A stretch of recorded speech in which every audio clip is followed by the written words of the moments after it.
Welcome to another episode of Mindfully Gay.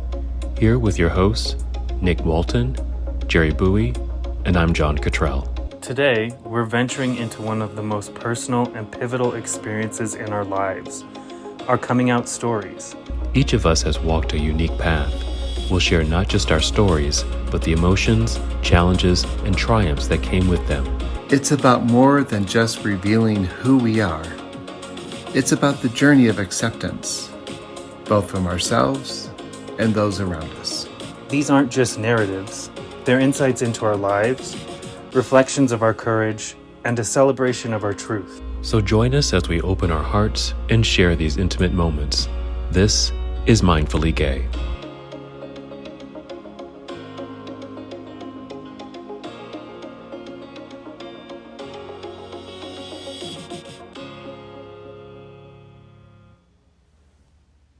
So I think we talked about, my suggestion was coming out stories, but in a way that we kind of interview each other. Sure. Like ask probing questions. Oh, probing. Probing. Alrighty. So I'm out of breath. Been jogging? Okay, so you want me to start? Can I ask a question? Oh. Or how do you want to do this? Oh, what do you have in mind? All right. So, John, I'm going to go to you. Oh, When did you come out? How old were you? okay. My story has like these different sections, but when I think about coming out, I think about kind of these phases, because I certainly came out to myself first, and then it's like coming out to, you know, the people that you trust, and then my third phase is kind of coming out publicly. So I'll go right to my public coming out. I was 19. I was 19 when I publicly came out, and I was in college. And it was interesting because there was an incident that happened on our college campus, and I went to a Jesuit college, so Catholic school, but Jesuits, they're pretty was and very open-minded, and you can be openly gay, and it really didn't matter.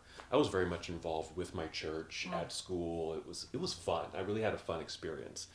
And I think that I say that because it helped me be confident in my coming out, because I felt supported. Not only did I have friends that knew that I was gay and supported me, but I felt like I had, interestingly enough, a Catholic school that also kind of held me up. Sure. So there was an incident at my school where one of the fraternities, they have these newsletters, right? But they only get circulated within their groups, and whatever is in their newsletters is whatever is in their newsletters. Well, one leaked. It got out into the public, and it happened to have some very derogatory mentions and words, you know, targeting certain groups, like women, African Americans, and I think another group that was kind of targeted, just very derogatory wording. And so there was a big, you know, ruckus on campus. And at the time, I happened to be the president of our Gay and Lesbian Association. And so all this was stirring about, and one of the things that the kind of student body wanted to do was to have this forum in our theater, and invite anyone who wanted to come and just kind of talk this out, and we've got to do something about this, kind of this rally kind of a thing, and get people on board. So I go back to my gay and lesbian group called GALA, Gay and Lesbian Association, and like, this is interesting that's happening on campus, because one group that they did not specifically target are gay and lesbians, right? But should we engage in this forum, or should we just kind of stay back because they didn't mention, Call us out, they right? didn't call us out, right? So we decided to be involved. And so being the president, you know, all these different groups around the school got to kind of get up on stage and do their thing. And I got up there, and hello, I'm John Cottrell. I'm the president of the Gay and Lesbian Association. Jesus. That was my coming out. Literally on stage. Literally on stage. Wow. Hundreds of people, Wow. a lot of my friends. And I should call mom and dad. And the I've been so lucky. I just have to say, I've been so lucky in all of my coming out situations. Even this one, my dorm pals, my good friends, especially the ones that didn't know or just kind of wondered, I guess, they rallied around Wow, me. that's They rallied beautiful. around me. And good job, John. We're on your side, and thank you for coming out. I mean, just all this stuff, and even that allowed me to, because we had our formal dances and things like that. I asked a guy to the dance. John, we're around you. If anyone picks on you or anything, we're on your side, and I was so That is beautiful. Yeah, I was So I nice. was so lucky, so lucky. When did you know you were gay, though? Like, before you spoke it or not? Like, what woke you up to the idea of, It's one of those things where I knew early on, like, how early? like a kid, kindergarten, where of course we have no words for it, but when I think back, I was like, yeah, like there was this kid who I really liked. His name was Paul, and I really liked Paul, but I just saw him as my best friend. But when I look back, it's like, no, I think I really liked him. Because even in kindergarten, there was this kind of talk about, my girlfriend, my boyfriend, Right. even though we didn't know what that meant, even as that young, right? But not that I used those words, but I think I had those feelings. So, yeah, kindergarten. How old are you in kindergarten? 5. Yeah. And as I got older, in maybe 6, 7, or 8, maybe 8 or 9, I would say, years old, still not really having any true words for it, but certainly having these feelings and who I was kind of looking at. And I think, gosh, it's hard to kind of rewind that tape because I was so young, but in retrospect, just knowing I didn't have a term for this, just knowing that I was different. And as I matured, I just knew at some point, I knew that, well, if I'm this way, I can't tell anybody. Because That's tough to grow up. Because it just seemed so different.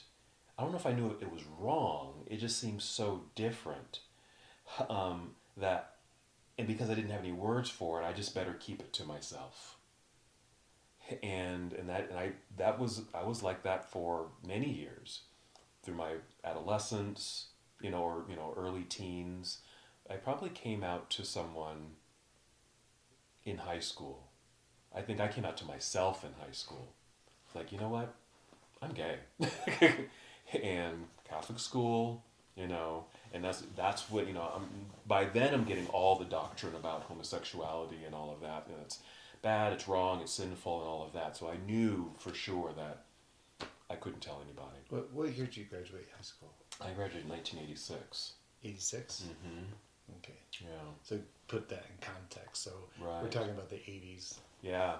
And to go that long early on with feeling a sort of way, acknowledging it's real to you, but not having the right words or not having the discussions, but then going into school and being given an education on what it is that you are. Yeah. And what the Lord thinks of that. And Right. and that that's gonna be a tough, without saying it, that's a very tough place to be. Yeah. And even though I grew up Catholic, it didn't seem like it was like this, you're going to burn in hell kind of preaching about homosexuality. It was just kind of this side note. So it wasn't like some other, experiences I know friends have had with their religious upbringing and what they thought about homosexuality. I don't feel like I had that. It was just kind of this side note, just knowing this is a sin, it's wrong, go repent, kind of a thing. What really got me, and I mentioned this in another episode, where for me it was more about what was portrayed in media. Yeah. That back then, 70s and the early 80s, late 70s, early 80s as far as what was depicted on TV, because I watched a lot of TV.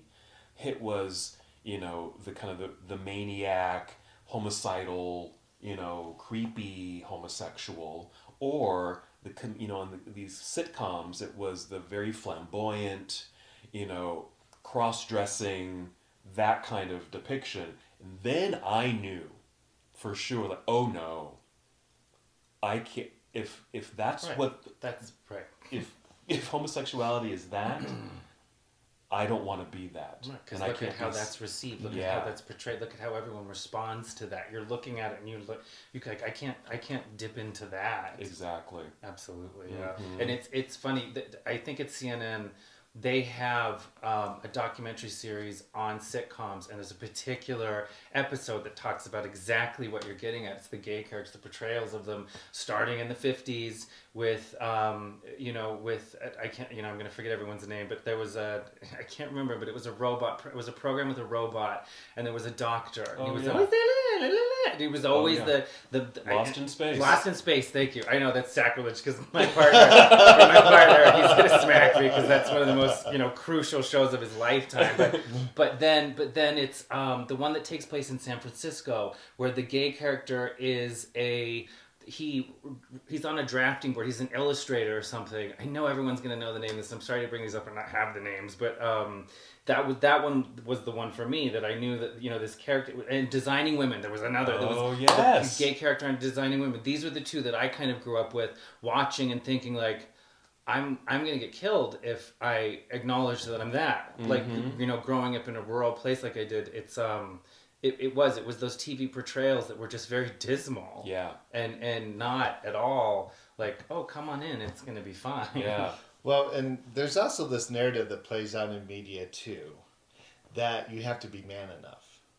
And so if the character isn't man enough and there's an accusation or a suggestion that they might be gay, usually the reaction is like horrified, or how could you think that about, right? Yes. And right. so even if there isn't a gay character, Right. just the mere Right. suggestion that It's such you an insult. might be Yeah. less masculine Yeah. than and culturally portrayed, then that's somehow an insult. Yes. Or specifically with Three's Company, that's also the one where yeah. John was pretending to be gay so he could live with the two, and it was Mr. Roper and the continual like, oh, I'm being gay now, and oh, that's the trickster again. Yeah. That's the common theme that pulling the wool over the eye or whatever. Yeah, there was never. I can't even think of a positive portrayal of a gay character ever. Well, and that's the issue, because part of what I heard you say a little bit is where were the role models? Where were the images? And really, I don't think those images didn't start to come out until the 80s, but it was all attached to the narrative of AIDS. Yeah. And so we were the desperate, dying, promiscuous ones. Right.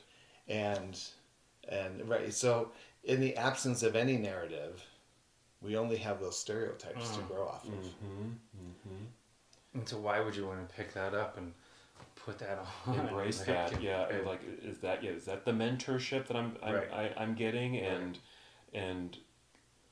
am I going to be seen as that? And so my evolution, really, my growing up was really focused on trying to act a certain way to fit this lane of heterosexuality, I guess.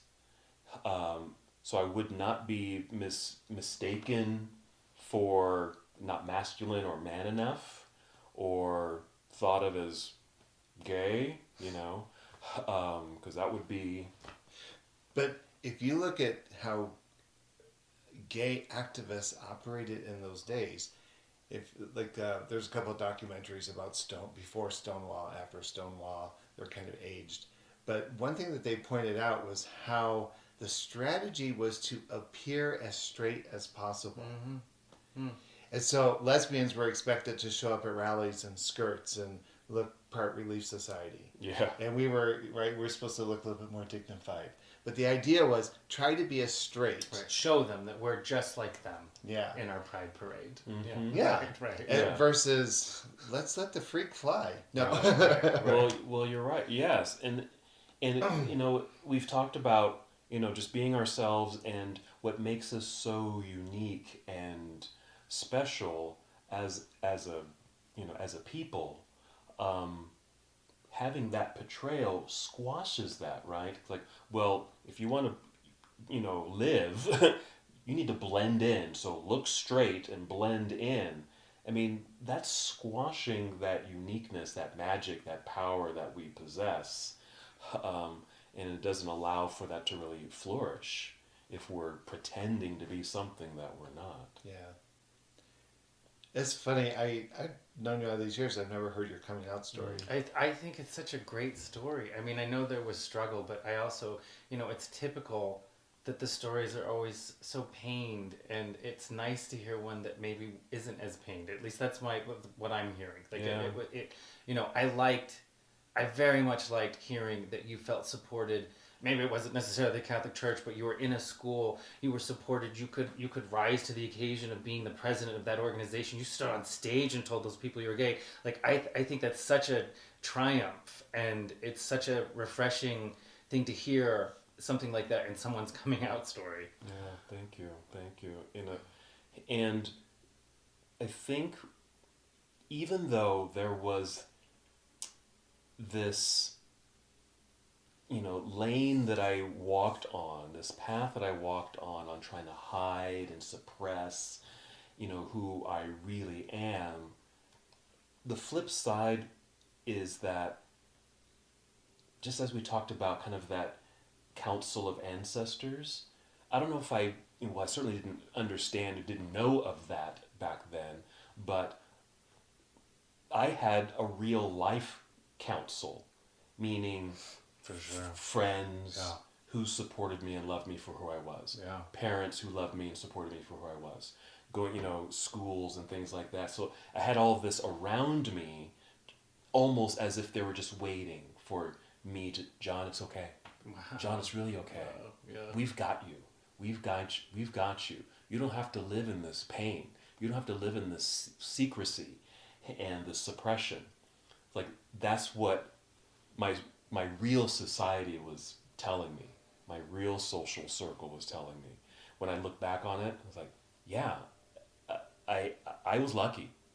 I was lucky.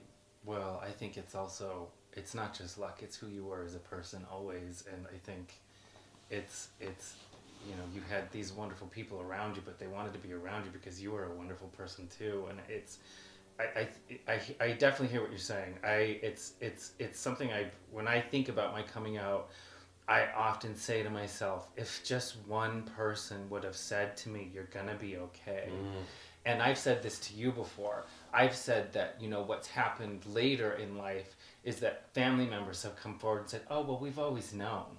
And your comment was, and they wanted it to just go away. And that's absolutely right. Like, an aunt now coming to me and saying this, I mean, I'm getting better at dealing with it now, but it infuriates me because had I just had just one person say, look, I get it, I understand, I know, and you're going to be fine, you're going to be okay. And it just never came. It just never, ever came. And it was for so long, I was in a place of anger of it. But, you know, I think I'm in a better place of processing now, but yeah, that I don't know. I can't explain it, but hearing your story and hearing you explain it that way, it lifts me up. It just makes me feel happy to hear that you had those arms around you. It's just so wonderful. That's how it should be. That's how coming out should be. Yeah. You should feel encouraged and supported to come out to your friends and family.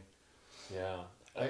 I will tell you in my work, there is definitely a shift in society in terms of coming out gay or lesbian. Now, the transgender thing, when I deal with parents who are dealing with their kids who are transgender who are coming out, it feels like the 90s again. But now, I hear from LDS families all the time who was just like, what do we do? Like, how do we handle this? Like, at least they're making the phone calls. And if I can, so to add to your list of the process of coming out, of knowing, of coming out to yourself, of coming out to others, and then there's also, just like you're describing, there's this period of the others, your family particularly, that they have to come out. They have to come out too. They have to they need It's a time process, to yeah. get to a place so that they can join you in that place where you are. Yeah. Because everything up until that moment when you just told them, their programming and their experience has taught them, just like all the TV shows and everything, that it's a plague. Like, why would anyone choose that? Why would you want to be? We've seen for decades now how these people have been portrayed on movie screens and TV screens, and why would you want that? So they, that and among other reasons, they too need time to come out. Yeah, for sure. I think straight men envy us deep down. I've heard this a few times because people will see like the gay guys that show up for lodge and stuff like that. There's like a camaraderie and there's a comfort, like gay guys hug. Yeah. We just very naturally were okay with the whole hugging thing. And at one time, there was a bunch of gay guys at the lodge, and everyone's hugging, and one of the straight guys was standing there, and like nobody was like hugging them, and they're like, "Well, where's my hug?" Yeah. Like, right. And we had this conversation. He goes, "Sometimes I get jealous about this camaraderie that seems to happen with your guys, right?" Like, and I think the story of masculinity has just kind of screwed up that narrative so much for people. Yeah. That the idea that I could love you as a gay guy or love you as another straight guy, that somehow compromises my status as heterosexual or masculine. Man. Yeah. Yeah. Right. But and how those narratives, right? Those same narratives are the ones that we felt trapped in when we were kids. Exactly. How did mom and dad do with you coming out? This is an interesting story. I'll quickly go through it, but when I decided to come out to my parents, I come out to myself, I come out to a few people, and I was a member of the Gay and Lesbian Association. I wasn't president then, but I was a member. And I just felt, like I got to tell my parents. So I remember I was going to go home for Christmas break. And just the type of person that I am, I had it all, I knew exactly how it was going to go. Here's my PowerPoint. Well, in a way, I wrote a script. I wrote it all out. I knew what I was going to say. Yeah. I knew exactly how my mom was going to react. Yeah. I knew exactly how my dad was going to react. And so I had my script, and I knew what I was going to say. And the day and the time, it was so, boxed in, right? And so went home for Christmas. It was a day I got, Mom and Dad, I have something to tell you. I sat them down, and I told them, right? And I had to rip up the script because the way that my mother reacted was not how I wrote it. I thought that my mother would just fall apart. Because I felt that I was much closer to my dad, and I could just kind of tell my dad anything. And I thought he would be more embracing, and it was the opposite. My mother was more embracing, and my father kind of did the shutdown, which really baffled me because that's not who you are. That's not part of the script. That's not who you are. So there was this time, a few years really, of just like that process you're talking about. Like, well, they had to get used to this new thing that their son is telling them. So they had a whole coming out process because they had their own agenda or just, script really of what our son is, who he is and what he's going to do and grow up and all that. But I have to say, it only took a few years where everyone came around, my dad included. But I did find, because my mom was the disciplinarian, that's why I thought my mom would just, kind of fall apart. But she turned more nurturing in me coming out to them. And that's kind of carried on to this very day. Can you, if you feel comfortable answering it, do you know what your father was conflicted with? What it was his concern? We've never talked about it. My guess is just having an image of what my son is supposed to be or going to do. You know, like carry my legacy or, you know, get married, have children, that kind of thing. Even though it was never spoken, that was just the idea. And maybe, I don't know for sure, maybe seeing me less as a man. I don't know. That's just a guess. But if I may, bottom line, it didn't fit his script. It didn't fit his script. Like you went with yours, and the script changed a bit. Yeah, but as they saw me just be me and kind of do the things that I love to do, and was doing well with them, I guess. You know, like, well, John is John, and we love this kid.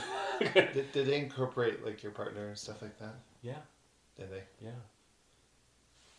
It was, when I, would bring, when I brought Jeff home, like for Christmas, this was certainly much years later, they accepted him. But part of it was also kind of an unspoken thing. I will say this, because when I first came out, one of the things that my mother said was, I'm glad you told us, but don't tell anybody else. So it just became this ongoing secret, really. And so I didn't really fully come out, as far as a family coming out kind of thing. Respecting their wishes. Because I wanted to respect their wishes, and so I didn't tell anybody in the family. So they knew, but no one else knew. Like your brothers? Yeah. Really? Yeah. But they eventually figured it out, and it was no big deal. They saw the videos. The Alice videos. We don't have a sister. And then other people just kind of figured it out. And, family members and close friends of the family and that kind of thing. But I think, from my perspective, they just still saw me as John. And, and that's also something that I know I've talked with people, with John, with my partner, but with others about coming out and the way to do it.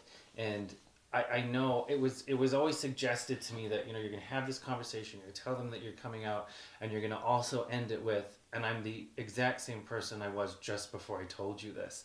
And that's what they have to get to. That's what they took 2 years to get to. That's what your father had to just kind of take time and just observe you and make sure you were going to be okay. And in fact, you're the same person that you were before you told him, and then he got comfortable with it again. And maybe that's the coming out process for them, is to realize that, I really are the same person. Exactly, right. Yeah. It is, you're thinking more about my sex than I am type of thing. Like, it's not this dark freakish thing unless you want it to be, and it's consensual. No, I'm kidding, but it's but they need to have that moment where they realize that you're the same son they've always loved, and it just takes time for them to do that. Mm-hmm. And I'm sorry, I have to circle back and say one thing, because it just came to me and started to make me cry a little bit, but there was one person in my life that said that it was going to be okay, and it was my mom. And it's hard because it's I think I was 14, and Geraldo Rivera, fucking talk shows, Geraldo was on, and it was definitely a ball session of people coming out, and it was then that my mother turned to me and said that, if that's you, it's going to be okay. And I was so, I'm sitting there watching this show, and of course I was connecting with it, but at the same time I was deeply ashamed and knew I had to hide it all and whatever. And so it was I just wasn't ready to accept that. I wonder what things would have been like. Maybe I would imagine much different, but I don't know. I can't not give her that. I have to give her that. I was incredibly close to my mother, and I appreciate her so much. And so I have to go on record and make it clear that I remember that she was the one person that said that to me, that it's going to be okay. I just wasn't in a place to accept it yet. And just to clarify, had you come out to her? No. You were both watching this program. The show was on, and the kid was bawling because he was coming out to their parent, and this was still I don't know, it was still so controversial that it was a Geraldo Rivera episode. I had such a crush on the younger version of him. Yeah. He's gone to some pretty weird places now, I gotta say. No But, more. yeah, but I hear you. There was a sexiness, yeah. There's a spicy sexiness to it. But, yeah, it was just that time I wasn't ready. I was still very much pretending to be straight. That's just what I thought I had to do.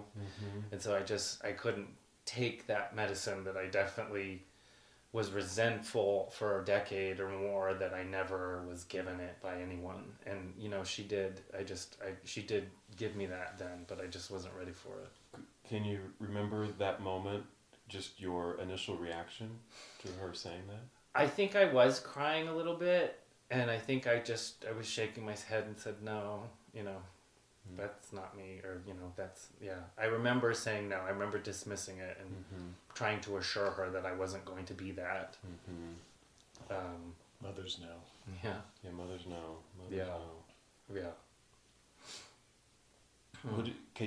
If you kind of went down that path of just after that moment, was there any thought like, oh, now she knows? Or was there anything like, what did you do? What happened?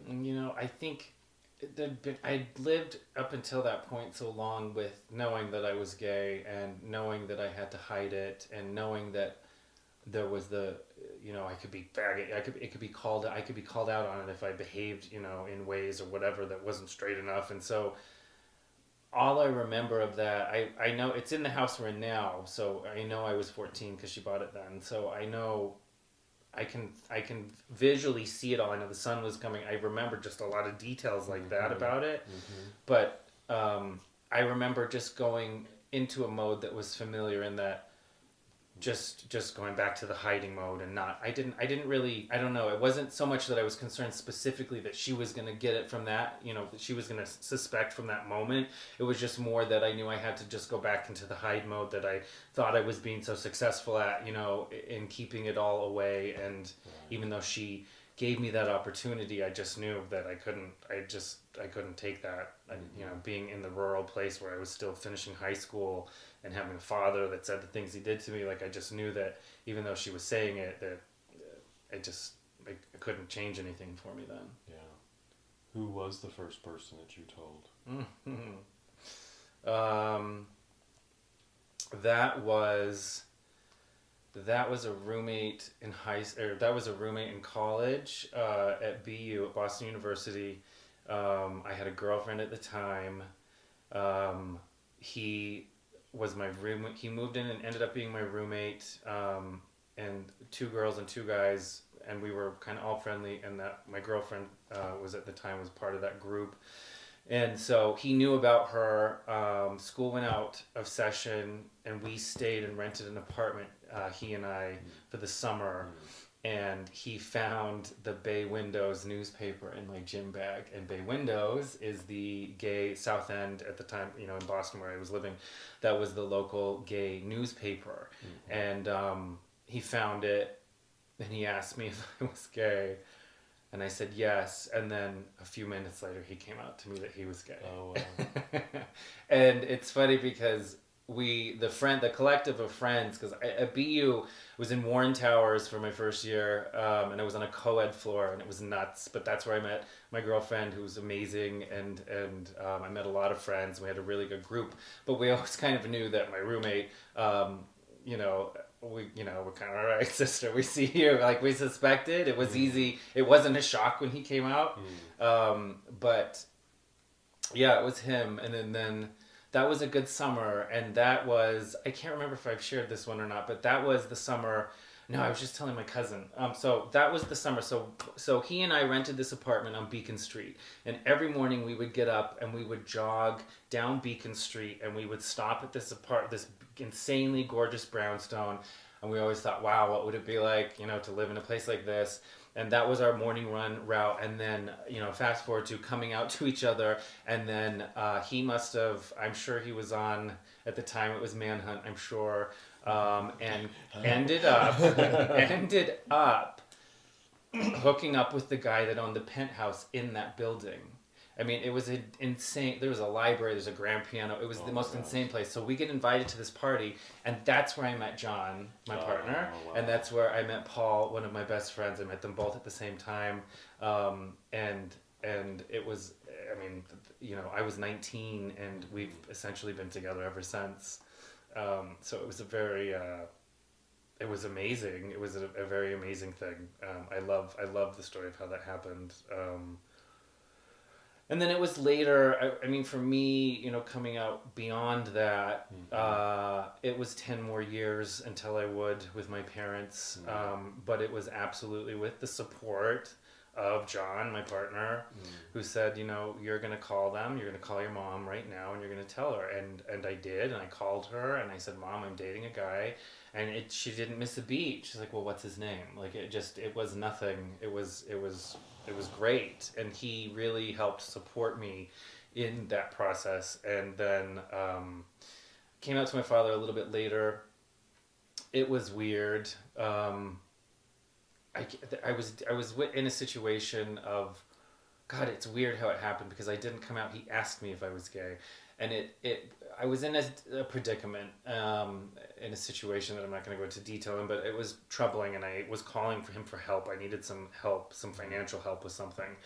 And it was from that, being in that place of stress and asking for help financially, that my father decided that he needed to ask me if I was gay. And I'll never forget the tone, and I'll never forget the way he said it to me. And, are you gay? Are you gay? Like, it was just the inflection and everything. It just, and yeah, I said, you know, I am. And, you know, I was in my apartment at the time with my partner. And so, yeah, I am. And, you know, he was like, okay, that's okay. You know, that's okay.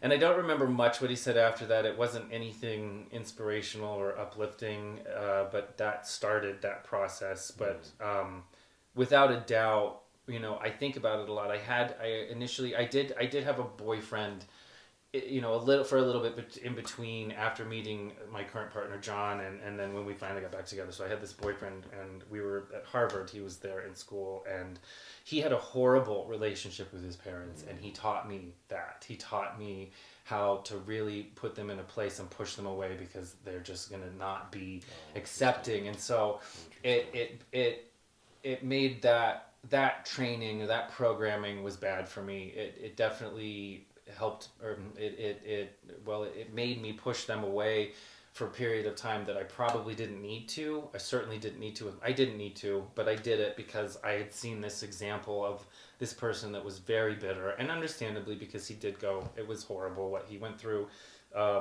and so that kind of just taught me that that's what I was going to be. And I'm so grateful that I'm not with that person and that I'm with who I am now, because my parents both just, my mother's passed, but my father and my stepmother are still here, and they adore John. And, you know, it's, my dad is referring to us as his two sons. And, you know, it's definitely, they've definitely come out. It took them some time.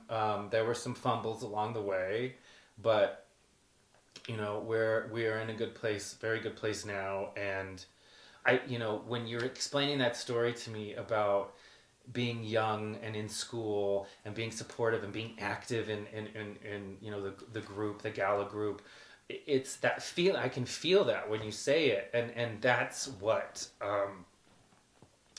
I feel now. I feel, because my parents know, and they both love me, and you know, they love my relationship and my partner.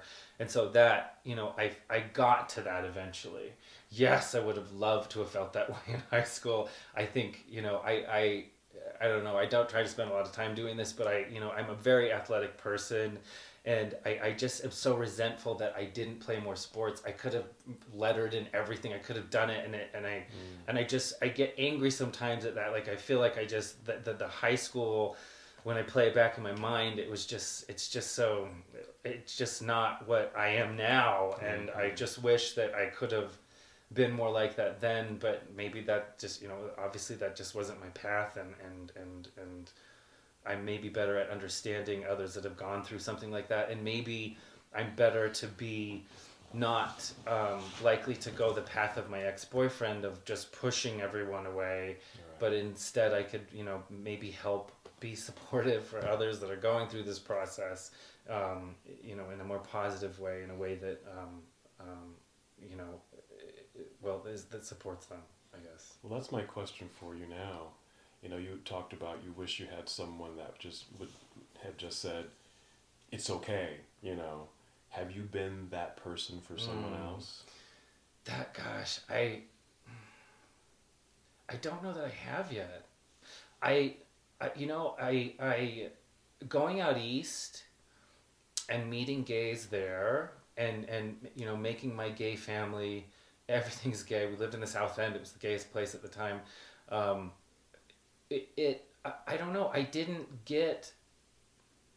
have the opportunity to do that because what I encountered was just a lot of young gays that maybe were having that conflict, but were seemingly fine. Like, we were all together. We had our community. We were away from that bullshit, and we were in a very, very liberal state, as Massachusetts is, and we pretty soon could get married, and all of these things just started happening, and yeah, I would love to be that for someone. I would. It's hard for me because I feel like those are the people that are in rural places that time, the change doesn't come as quick to those places for marriage equality or things like I'm describing in Massachusetts, by any sense, and so, it's hard for me because that's definitely where I was. I was in a very rural, stuck in that type of programming place, and I think that, now, given how people are coming out and given where everything's at, I guess what I'm getting at is I want that opportunity to be that voice for someone. I don't know where they are. I think that they're probably in rural places, and it's even just this past weekend I went down to the rural places to do candy making with my aunts, and it's really tough on me. Like, it's not just that my mom is gone and that's something we always did together, but it's going back to those places, those dirt roads, and it just brings it all back to me. And you're right. I'm sorry. I'm answering questions for you that you're asking that you haven't even answered. But you're right. You're right. I need to be stronger going into places like that, because there definitely are people like me there back when I was. And if I could just be less like, I hate being here, I could maybe be a voice for someone. I don't know. It's weird. I don't have really close connections with my family. I have 3 wings of them. I don't know if there's anyone that's young and gay. I think I might have a lesbian second cousin, but I don't have much contact with them. But I don't know. I do want to be that voice. I don't know where. Maybe they're out there. Maybe they're watching. They're going to come to the retreat. I hope you do, because I would like to be your voice of support. But yeah, that's a good question, John. That one really took me places. Thanks. Can I want to ask a question. Yeah. Because I grew up rural Michigan. What, you grew up in Oakland? Oakland, yeah. And sometimes I feel like most of Utah is rural, right? I'm having 2 thoughts. One is, I think it's interesting that how do I show up and be stronger when your strength might be how do I show up and allow myself to be vulnerable? Yeah. Right? Like, how do I allow myself to step back into that place with the vulnerability of recognizing that it is symbolic of my past, but not letting it consume me, and being real with what happens. I know when we go back to where Bruce is from, it's I wouldn't describe it as traumatic, but I do know that there's a certain sensibility of, okay, you got to play it smart here, right? Yeah. Like in Salt Lake City, I can hold your hand, give you a hug and Right. love, but I may not be able to do that in rural towns. Right. Yeah. That definitely every time for me. John and I are apart. We won't. Then the other piece I'm wondering as I'm listening, I'm just thinking, the place of healing, the trauma of those places for us growing up, like, what is that healing process? like I think a lot of times people, myself, others, like we get stuck in a particular place. These areas represent that trauma. What is the role of healing? Like, what does that look like? I mean, the thing that I always jump to, and I think it is a little naive because I don't, I had this psychology. So early on, my last year of high school, I only had to take a couple classes to graduate. I ended up going to an extension campus in Park City, UVSC, and I took a lot of psychology classes. That's all I took, and Psych 101. And I remember my professor at the time saying, there are people that are going to go into psychology because they want to try to fix themselves, and then there are people that are going into psychology because they want to try to help others, and you can't help others. You can't. She explained it to me in a way that you can't. You won't be healing yourself if you haven't been healed before you go into the process of helping to heal others. And so what I was about to say is, what's the process look like? Well, I'm going to say it means we need to have community and we need to help people and we need to have conversations, but that's not fixing it in me. I don't think I still have it. I just experienced it last weekend. It's still that yeah, we gotta hide. We can't be seen as this here. But I do feel strongly, I have supported a lot of younger gays and I feel good about doing that. But yeah, that's not healing me, I guess. Well, yeah, I struggle with the paradigm of healing. I guess I'm just asking, what's the process? I mean, I think it's a process for everyone. Right? But what is the process of, like, I hear a lot of wounding from people. Like, this is what happened to me when I was 12 and when I was 13 and this was the community and this was the church and this was, right? And sometimes we get so locked into stuff that happened 20 years ago. And my question is, at what point do we kind of employ this magic, if you will, that allows us, instead of that being a source of wounding, how about if it becomes a source of resiliency, a source of empowerment, a source of overcomingness, whatever you want to call that? Like, how do we reshape that experience of trauma to the place that it emboldens us to step into a more powerful place? Yeah, it imbues you with this. Yeah. Like, I think about where I grew up and where I am today, and I go home, and I kind of do it in this really contemplative, like I grew up on a lake, and I'll sit and I think, how would my life been different if I had stayed here?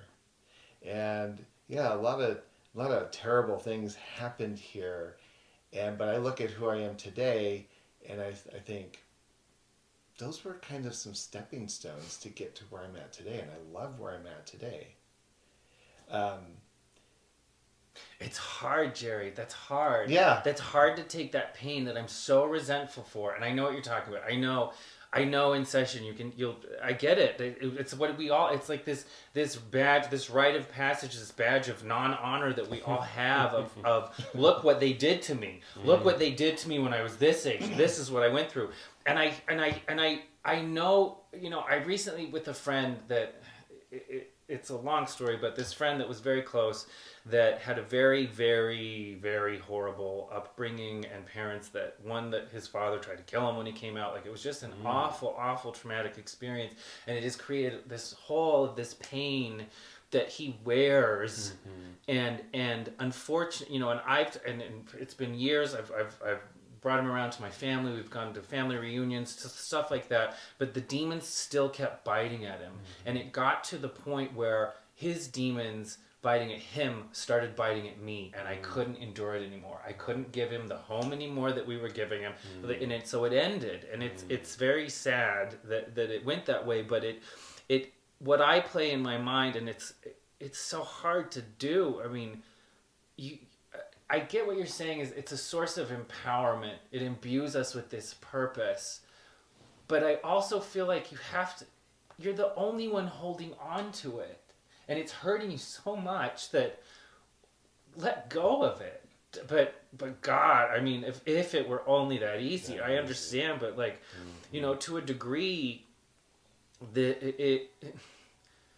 you're still playing the narratives, and you had these people don't even remember you. They didn't know that they did it to you, and when you die, they're not going to remember any of it. And it's like, why spend this finite time we have living together, just carrying that bag of pissed offness all over the place, like it's what they did to me, and I know we can recognize that. Oh, you've got one too. Okay, let me see if I can help you with yours, but.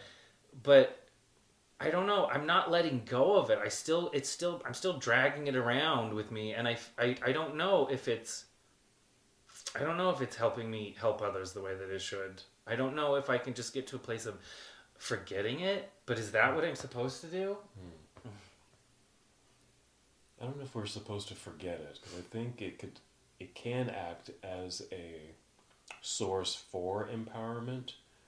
Some of the things that I do in some of my yoga therapy work and just other therapy work and talking to folks with similar kinds of stories is helping them perhaps kind of shift that paradigm, change the story, or reframe it in a way where it's just a little bit more palatable. Like, does it have to be, because you can't change the situation as far as maybe something happened to you, a traumatic experience happened to you, but is there a way to look at it, or even just a nugget of it, a piece of it that has a sense of empowerment? Or here's a vague example. Traumatic experience, it's devastating, yet you survived. You got through it. You're here now. Something like that. Something that a person can latch on to that can give them just a glimmer of hope, and start to then reframe that circumstance, that thing that they lived through, because they certainly lived through it and got to the other side, and then start to pick out, what made you strong in that moment, and what made you more open to people, or open to yourself, or start picking it apart and start retelling the story. Going through it. I can see that, John. That's a good idea. That you're re-editing. It's you're playing the video in your mind again. You're adding on at the end, but I survived, which is something to definitely consider. I'm here now, and I can see I don't know. It's just hard. I thought what you were going to say is that I have to get to a place of forgiveness. Like, I have to forgive. I have to forgive the individual or the entities or the things, and I have to understand why they were ignorant and they did these things and they don't know any better. And it's hard. It's hard to to re-change the video in my mind and add that that voiceover. It's hard to add that to it, but I you're right, but I survived, and I'm here now, and I want,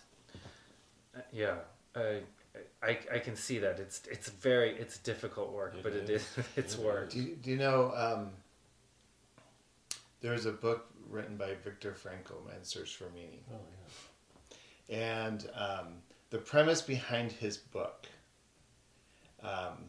is here's a man who went through, I don't know if he went through the Jewish concentration camps, but he looked at people who went through the concentration camps, and there was like two camps of people. There were people who, despite the diversity of the situation, they were of goodwill to each other, they helped each other out, and when they got out of the concentration camps, they kind of were able to get their lives back together fairly quickly. And then there was another camp of people who were kind of awful experiences, who didn't kind of treat each other very well in the concentration camps, who were kind of bitter and angry about the situation. And then when they came out, they just carried that trauma with them, and their lives never recovered. And Frankl, his question was, what was the difference between the two camps?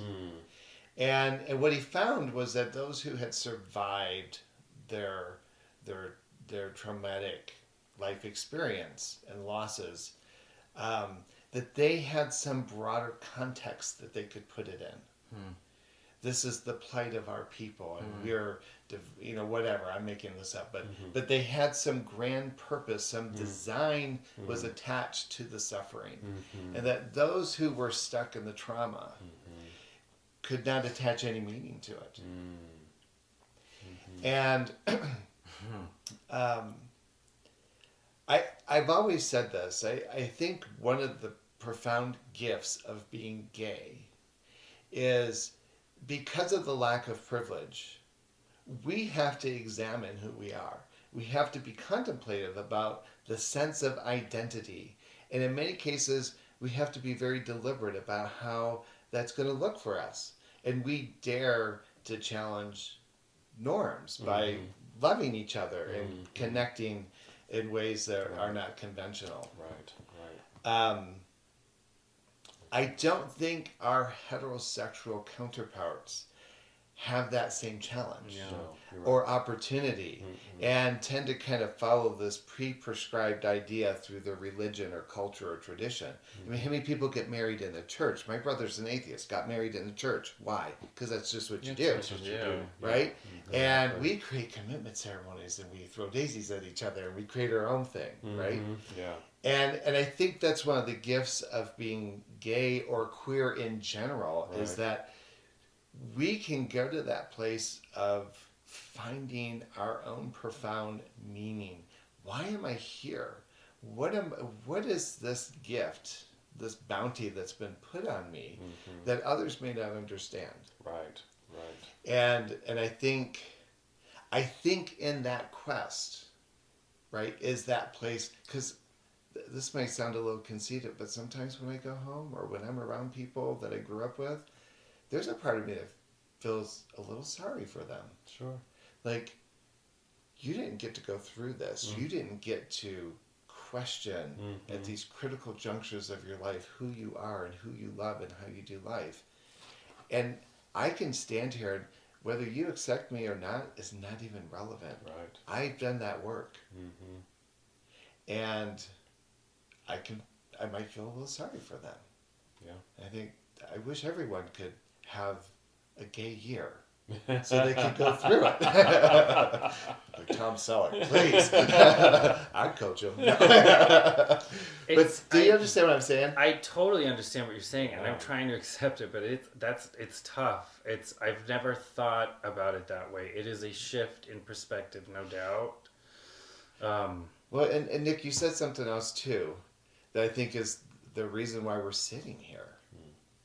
Is, where exactly in the gay bars do they have these conversations set up? Yeah. Or on Manhunt or Grindr? Right. Like, where are these When do you conversations get into that? happening? Yeah. Where is this happening? When do you have these opportunities? Even the idea that one has to go to therapy would suggest that my existence is exactly pathologized God, that's exactly right. and has to be examined. That's exactly right. And what I think what we're doing, Yeah. and the retreats in particular, is not only are we going to look at it, we're going to have fun with We're it. gonna have fun. We're going to celebrate it. Yeah. We're going to find ways of making it bigger and beautiful and bolder. And embrace it and support each Yeah, other. and maybe we should have a coming out party at the next retreat. Oh, I love that. I love that. That's what We'll I get a love. cake. Yeah, that's what I love about us, this particular group. That's what I like about kind of the greater culture of queerness, gayness, etc. Is that we have this opportunity, this wonderful, unique opportunity to tell our own story, and to celebrate in it, and to create and shape things in the way that we want them to look like.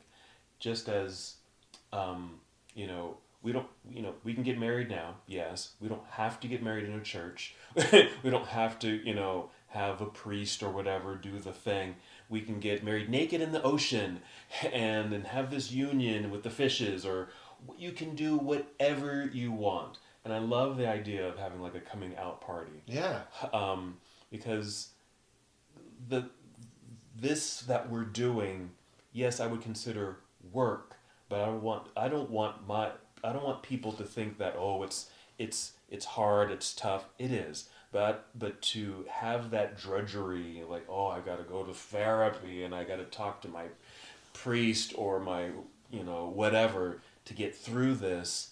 Why not make it more of a social norm for queer folks that we get together and we're going to play games, talk, socialize, celebrate what we do.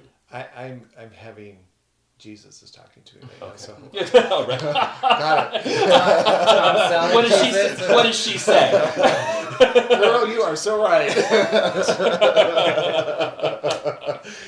No, in a lot of tribes and traditions, there are maturation ritual and ceremony. Yeah, there you go. So when I am stepping, like in Africa, ibogaine is this plant medicine, but it's used by the people during this time when a young man goes from being a boy to stepping into his manhood and warriorship. Yeah. Yoruba and the Santorian traditions, when a young woman is coming into maturation, there is ritual and ceremony and surrounded by the grandmothers and the mothers to celebrate this time of transition. So imagine this. We're at the retreat. We build this threshold. Yes. And we have all this amazing party decor around. Yeah. And we bring each person through the gate. Yes. And we just joyously celebrate, right? Nick is this gay guy who is stepping into his gayness, and boom, there he is. And then John, like we can all kind of come through the tunnel, the makeshift vagina, if you will, and boom, be born into our greatness. That is so critical, so crucial. You're hitting a very important thing in many cultures, especially American culture. There's no ritual. There's no rites of passage. Yep. For these things in our lives. But that's exactly what I was thinking about. When you're talking about that, and you're talking about the tribes and the way they do this, I'm thinking, well, Jesus, I got baptized when I was 8. Like, that's all I can think about in terms of ritual of being acknowledged as a growing being in this world, and that didn't do so much for me. But. Like, think about how edgy this would be. We can cut all this out if we need to, but think about how edgy it would be. Like, for me, I love the male body. I love it. I love it artistically. If you look through the house, you will find artistic expressions of male nudity in a very artistic kind of a way. I love it pornographically. I love it artistically at our workshops. I kept thinking, what a beautiful scene this is of men just in their bodies, all different shapes and colors and designs. Like it's a very beautiful thing. And how, other than your picture looks really hot, right? Or a flaming emoji, right? And that's even kind of fun too. Like, I don't know, we so critical of Grindr and Scruff. That's kind of fun. Yeah, right? It's serving a purpose. Yeah. But we create, there's all these layers of shame. And what if we just let us celebrate this love and appreciation of one of the essences of what makes us gay. Yeah. Having a coming out party. Because like I said, I was lucky enough to have a very positive experience in my various coming out experiences. Not everyone's story is like mine. And so if we had an opportunity for people to have the coming out that they wanted to have. No, I want to be on stage in front of 300 people. I want to be I'm running a group at I want that type of coming out, definitely. But I mean, I can get that from the threshold. And and to be cheered. We'll find you a stage. You come out and you're cheered and celebrated and cake and Right. You can come through. There could be a pole, and you have to do a pole dance. No. Definitely.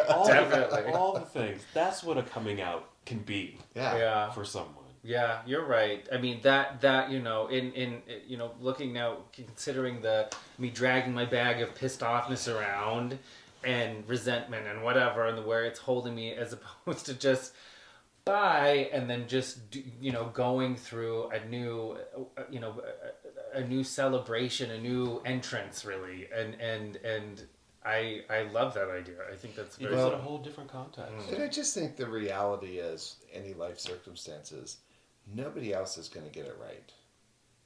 If we're looking for that stage to ever be perfect for us, it never will be. Yeah. And at some point, I mean, this is something you and I keep bouncing back and forth, and I'm in my work around it, right? It's like the story I'm telling myself is the problem. It's the cancer. And if what happens when I adjust that, right? And where does that take me? It's true of whatever the situation is. If I'm blaming someone for the situation, I got to look back and say, okay, how have I colluded in it? How have I colluded in the homophobia around me? Sure. How have I colluded in the judgments that I'm not man enough or pretty enough or whatever? Right. How have I contributed? It's Go ahead. no, it's just again, I want to go there. I do, but I still find myself wanting to hold on to that bag of anger so much. We're going to do a few more lives. Yeah. We'll burn it out of me then. But so I Make that flame blue. yeah, A little louder. Sing a little louder. Exactly. But I again, I mean, I've never considered these things, these ideas, and I love that we do this, that we talk about these things, because it does give me it gives me other places to go mentally when I'm starting to play the video over again and over again. And it's just, it is, that is, I haven't been to a retreat yet. I'm looking forward to it, but that is what I feel that a retreat will be, is that opportunity to shift narrative, but to be supported by other people that want to help you with doing that. Right. And that again, that's not something we're gonna get in a bar. It's not something we're gonna get in a grinder exchange. But if we could just come together as men and look each other in the eyes and listen to the stories and understand them, then that really can be it. Just for sake of disclosure, when I talk to people on Grindr, we have these conversations. I'm sure of it. I'm sure. I mean, I do too. I mean, I'm on Scruff, and I get into these conversations, and usually these guys are like, who are you? Who are you? What app are we on right now? Yeah, I mean, it's like I've never met anyone like you on. For sure. For sure. I'm having, I'm typing in complete sentences and right. tell me more about that. Right, exactly. Right. The dick pics are great, but what about But how do you really feel? Yeah. And I think I'm doing that on purpose, and that's because I want to connect. And I think that's so. I mean, why we're doing this podcast, why the three of us are getting together, and sharing this with the world, so that you don't have to just be in your head all the time and just wrapped up in your own story. That there are people, there's a person that you probably can sit down and talk with and just shoot the shit, and without any agenda really, and really gain a lot of insight. I mean, even just talking about this and, the coming out party, that just kind of came up. Yeah. Right? Just spontaneously, but, right? But through it, I'm getting permission to think about these things. I've never gone down these roads of thinking when I'm pissed off and I'm dragging the bag around that there are other ways. There are really other ways to look at this that could be a lot more positive. And I've never given myself the permission to do that because I think the struggle, it's just got to be like that, and it's. Okay, you have permission. Permission granted. You got permission, and you've got permission too. Have your own coming out party, or think about how have you come out, or have you come out, and who can you talk to? Who are the people that you can trust? Do you have family? Do you have friends? Think about retreats like the ones that we're doing. finding these opportunities to just be and then to celebrate who you are. I think that could be a wonderful coming out. So if you've got some comments or some questions that you want to share with us, please, please, please just find our email address at the bottom of the screen or in our show notes and get to us. We'll get back to you, and we'll just keep giving you content like this if you like it. Hopefully you do. And we just want to celebrate who we are, and we want to celebrate who you are. So thanks again for joining us on Mindfully Gay. Thank you for listening to the Mindfully Gay podcast. In this episode, you got to hear the coming out stories of John and Nick. But we have one more to hear from. Tune in to the next episode where you'll hear Jerry talk about his own coming out story. And if you've missed our previous episodes of Mindfully Gay, be sure to check us out on Spotify, Apple Podcasts, Amazon Music, or wherever you listen to your favorite podcasts.